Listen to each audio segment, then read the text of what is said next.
기타 참조하시기 바랍니다. 예, 지금부터 손끝에서 시작하는 정보통신기술사 저와 함께 시작해 보시고요. 좀 더 많은 자료를 원하시는 분은 보시는 카페에 오시면 체계적으로 자료가 정리되어 있습니다.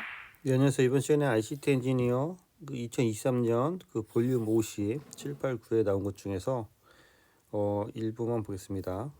이번 시간에 OTDR 이용한 광선로 측정 방법, OTDR 기반 원리 이해와 응용 방법 숙지 필수에 대한 그 내용을 한번 살펴보겠습니다. 예, 그래서 그 챕터로 가서 광섬유 통신 기반의 고품질 통신망 구축은 ICT 인프라 구축 고도화의 필수 요소이다. 다양한 멀티미디어 서비스를 안정적으로 제공하기 위해 통신 사업자들이 국내 통신망의 성능을 극대화하는 데 박차를 가하고 있다. OTDR은 광케이블 단락과 단선 손실을 측정하는 시험기로서 통신망과 시공 유지 보수에 없어서는 안 될 필수 장비이다. 이게 핵심이 되는 거죠. ICT 폴리텍 대학에서 작성했습니다. OTDR 기본 원리와 숙지에서 OTDR은 광케이블의 단락과 단선 손실을 측정하는 시험기로서 광통신망 시공 유지 보수에 없어서는 안 될 필수 장비이다. 그런 내용이고요. 지금 광신호 측정하고 있고 여기 이제 OFD가 되는 거죠. 그 밑에 이제 보통 장비가 있는데 여기 이제 시스코 장비인 것 같네요. 보니까. 네. 기본 개념 OTDR은 옵티컬 타임 도메인 리플렉트 미터 약자로서 IT 용어에서 광섬유 시험기라고 한다. OTDR은 아래 그림과 같이 광섬유에서 입사한 광이 출력 방향으로 모두 가지 않고 일부가 입력 방향으로 산란돼 돌아오는 빛을 이용하는 것이다. 이렇게 광신호가 왔을 때 산란돼서 출력광이 나와야 되는데 산란색이 돌아오는 걸 측정한다는 거죠. 그래서 광선로의 이상 유무를 측정하는 장비로서 정보통신 공사 현장에서 많이 사용되고 있다. 실제 OTDR 내부 구성도를 그림 2와 같이 표현을 하고요. 밑에 펄스 제너레이터, 레이저 다이오드, 커플러에서 이제 광 케이블 나가는 거고, 요 밑에는 이제 돌아오는 광신호가 되는 거죠. 이렇게 나가서 돌아오는 광신호에 대해서 PD, 포토다이오노드, 시뮬레 앰플리파이어 증폭하고 샘플링하고 그 다음에 평탄화하고 프로세싱해서 이제 측정하는 그런 내용이 되겠습니다. 광펄스를 입사시켜 되돌아오는 시간을 측정하면 산란 광이 발생한 위치를 정확하게 계산할 수 있다. 그래서 우리가 간단히 얘기하면 S는 VT가 되는 거죠. 그래서 이 시간, 거리, 속도는 3 곱하기 10의 8승이 되는 거죠. 그래서 이걸 이제 돌아온 거리를 측정한다. 그렇게 생각하시면 될 것 같아요. 이러한 원리로 각 지역에서 포설되어 있는 장거리 광케이블 선로에 발생한 장애 지점을 국세에서 설치한 OTDR로 쉽게 찾을 수 있어서 광케이블 선로 설치 및 유지 보수에 활용되고 있다.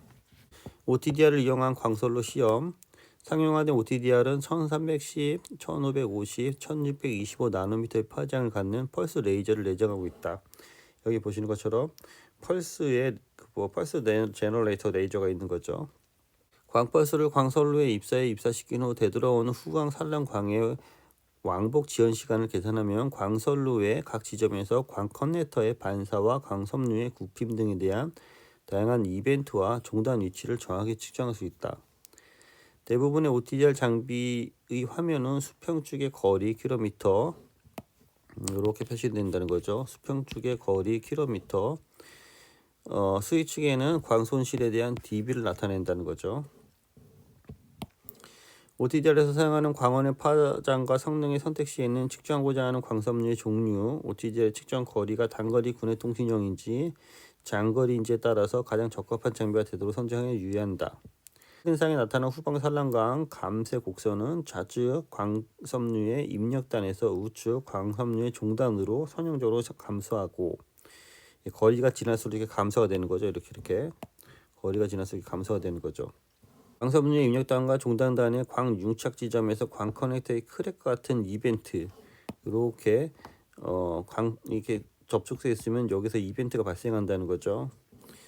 스크린상에서 광 전력이 증가로 나타난다. 이것은 각 지역에서 프렌을 반사를 일으켜서 레일리 산란보다 커지게 되기 때문이다. OTDR 측정 원리에서 신호가 나가는 거에 대해서 요런 부분을 이제 리딩 엣지라고 하고 트레일링 엣지라고 하고 펄스 인터벌 어떤 그 시간이 되겠네요. 이쪽에 시간 차가 되겠네요. 그래서 아까 말씀드린 것처럼 OTDR은 이렇게 생겼고 이렇게 종단이 이제 끊어지는 거고 이게 이제 종단이 된 거죠. 중간에 이제 어떠한 그 커넥터라든지 이제 손실이 발생하는 부분이 있다는 거죠. 그걸 이제 우리가 이벤트라고 하는 거고요. 광 커넥터의 경우 플래닛 반사로 인한 광 출력의 증가와 자체 손실로 인한 광 전력의 감소 두 경우를 다 보여준다. OTDR을 사용하여 광선로 전체 구간에서 손실과 반사를 알 수 있으므로 정확한 광 네트워크 연결 품질을 알 수 있다. OTDR의 최대 측정 거리는 기본적으로 OTDR을 구성하는 수광 소자의 최대 검출 범위인 다이나믹 레인지에 의해서 결정된다. 일반적으로 다이나믹 레인지가 36dB 모델의 경우 단일 모드 광선류에서 80km까지 측정 가능하고 나와 있는 게 최대 250km인가 거기까지 측정 가능한 걸로 알고 있습니다. OTDR을 이용한 측정 방법, 광선로가 광 케이블뿐만 아니라 광 분배기와 파장 분할기 등 다양한 광 부품으로 구성되어 있을 때 OTDR을 이용한 측정 방법은 더욱 신중하고 정밀하게 파형의 관측이 필요하다. 광 케이블 중간에 1310나노미터, 1550나노미터의 WDM을 삽입한 경우에는 OTDR 광원을 선택하여 1310나노미터와 1550나노미터 광원을 교대로 인가하여 WDM 두 개의 출력 포트 중 어느 쪽에 출력되는 투과 포트인지 아닌지를 확인할 수 있다. 6과 같이 요 그림이 6이 되는 거죠. 여기 보면은 파장 1550의 거리의 펄스 폭의 그런 것들이 이제 다 서밋에서 나오는 거죠. OTDR과 WDM 파장이 일치하는 경우에는 중간에 손실 없이 연결되지만 일치하지 않는 경우 광 케이블은 물리적으로 연결되어 있음에도 불구하고 중간에 단선된 것처럼 이렇게 나온다는 거죠. OTDR 응용 분야는 광선에서 산란 현상을 이용하는 센서는 매우 다양한 분야에 사용되고 있으며 광선을 이용해서 실시간 온도, 스트레인, 손실, 길을 측정 가능하게 함으로써 화재 감시, 교량의 안전 진단, 공항 등 주요 시설 침입자 감지 등 외곽 경비 시스템에 사용되고 있다. 그림 5는 요거 되는 거죠. 광섬유에서 발생한 여러 가지 산란 현상들에 대해서 측정 변수를 나타내었다. 외곽 경비 이런 데다 이제 쓴다는 거죠. OTDR 응용에 대해서 얘기하고 있습니다. 광섬유 센서를 이용하여 외부 침입을 감시하는 시스템을 광섬유 외곽 경비 시스템이라 한다. 이러한 실시간 감시를 위한 광섬유 센서로는 OTDR이 가장 보편적으로 사용되고 있다. 광섬유 울타리를 직조해야 하기 때문에 OTDR과 MPU 보드로 구성된 각 감시 시스템의 가격에 비해서 울타리 제작 비용이 상당히 소요돼서 광센서가 너무 민감하여 오동작을 발생하지 않도록 한다는 것이 문제점을 가지고 있다. 오동작을 방지해야 된다는 게 제일 중요한 부분이네요. 여기 CCTV, 여기 터널, 지하 공동구, 광통신호로 해서 화재 재난 중계기로 해서 통화 시스템 수신기로 해서 재난안전 플랫폼에서 전체적으로 이런 것들을 측정하는 거고 마치 이게 우리가 NMS처럼 전체적으로 관제를 하는 거네요. 그래서 그림 8에서 요 밑에 얘기하는 거죠. 광섬유 센서를 이용한 화재 감시 시스템을 나타내고 있고 광섬유 온도 감지 센서는 한 가지의 광 케이블을 사용하기 때문에 경량화, 소형화 가능하며 전자파 장애 등의 영향을 받지 않고 광 기술을 활용하여 특정 소방 대상 물체 전체 길이의 온도를 분석 측정하는 것이 가능하고 위험성이 높은 장소에 설치할 수 있어 장소에 대한 제한이 적기 때문에 정확하고 빠른 화재 감시가 가능하다. 또한 광섬유 온도 감지 센서를 통해서 넓은 공간에서 실시간으로 변화하는 온도를 확인하고 이상 징후 발생 시 시설의 화재에 대한 조기 감시가 가능한 장점이 있다. 그래서 OTDR의 응용으로 해서 화재 감시까지 사용하고 있다라는 식으로 참조하시기 바랍니다. 네, 다음은 유사 답안을 갖고 와봤는데요. 저희 카페에 올리신 분에 대한 답안이 되겠습니다. 81의 3-5번 문제에도 이렇게 OTDR 측정 방식과 구성들을 구리고 측정 한번 설명하시오. 126회에도 OTDR 측정 시 광통신 데드 드론에 대해서 나왔습니다. 옵티컬 타임 도메인 리플렉트 미터라고 해서 항상 용어를 풀어주시고요.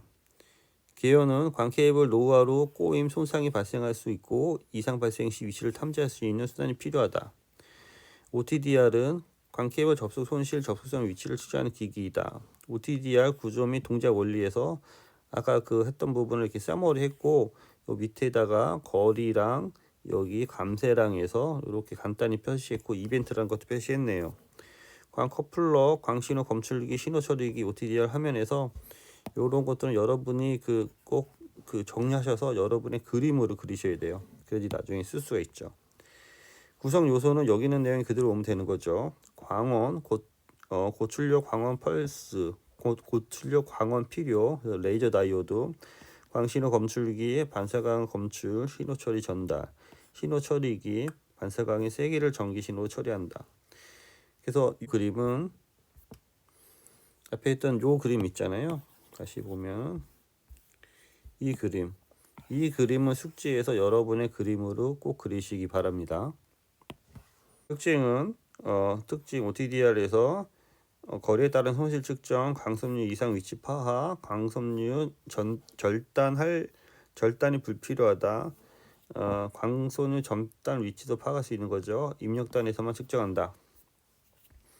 OTDR과 광파워미터를 비교했고요. 중요한 거는 OTDR이 좀 더 비싸고 광파워미터는 이제 휴대용으로 갖고 다닐 수 있는 거죠. 구성도 OTDR 이렇게 측정하는 거, 광파워미터는 양쪽 단에서 주고 측정하는 거. 측정 원리, 후방 산란법, 컷백 방식. 장점, 광섬유 절단 불필요, 저출력 광원. 단점, 고출력 광원. 단점은 약간 좀 옵티컬 파워미터에 비해서 좀 비싸다. 그렇게 적어주면 돼요. 얘가 좀 더 싸거든요. 옵티컬 파워미터가 휴대할 수 있고. 그래서 그런 실무 냄새가 좀 나야 되는데 실무 냄새가 없는 게 약간 아쉽습니다. 광섬유 양단, 절단 후 입출력단에서 측정한다. 꼭 절단하는 게 아니고 앞에 그림에서 우리가 OFD라는 데 있잖아요. 또 장비 앞에다 놓고 옵티컬 파워미터를 이렇게 넣고 양쪽에다 놓고도 이렇게 측정할 수 있는 거예요. 그래서 거리 같은 것들을. 그래서 실무 내용이 좀 더 있으면 좋았을 텐데 아쉽습니다. 활용은 연속되는 이벤트나 강한 이벤트, 인저 이벤트를 측정 불가하고 OTDR 데드에서만 발생하여 조절이 필요하다. 그래서 이 활용에 대해서 실무 내용을 좀 더 보완해서 쓰면 좋은 답안이 되었을 것 같습니다.